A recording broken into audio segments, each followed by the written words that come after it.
I'm not saying Bitcoin is going to go down to $5,000-$10,000 or less. What I'm saying, I'm using the technical chart here just to identify strength and weakness. And when we cross that major support line, the sort of yellow, orange, and red lines there, I've got three different colors there because one of those support lines is based on the weekly, one is based on the monthly time frame, and I think one is based on a quarterly time frame. But the net result is you end up with a zone of support there, and it goes all the way back to 2014, 15. So we've broken below that, and it's a way of identifying, a developing weakness in a chart, and in this particular chart, it's Bitcoin versus gold. So when we crossed through that latest sort of little circle on the chart and started breaking down, it was further confirmation of something that we've already been watching, we're already suspecting, is that Bitcoin was going to suffer a period of weakness versus gold. And it is also important to note that in this cycle, in this Bitcoin cycle, the high point that it reached was approximately the same height that it reached in the previous cycle. So for whatever reason, Bitcoin wasn't able to make new highs versus gold. If you look at crypto total market cap versus gold, it certainly didn't make new highs. The high in this cycle was lower than the high in the last cycle. So, as a technician, as a chart technician, or if you're a doctor, or if you're looking at a patient, or if whatever it is that you're trying to, it's sending a signal, and it's giving you information that you need to sit up and take notice and be aware of.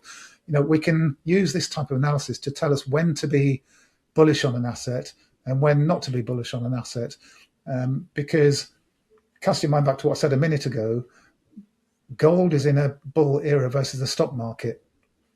There's a Rosetta Stone to investing, and that is gold and the S&P, because you're either in a gold favored environment, or you're in an S&P favored environment, a stock market favoring environment. There's nothing else. You're either favoring gold or you're favoring the stock market.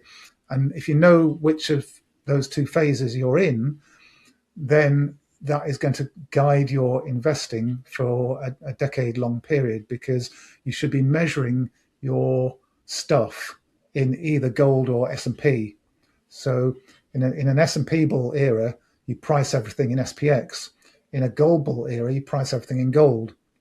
And if your asset is outperforming gold, woohoo, brilliant, whoopee, go right ahead and buy it. So silver, for example, recently broke out versus gold and went on a massive run where it went up 300%.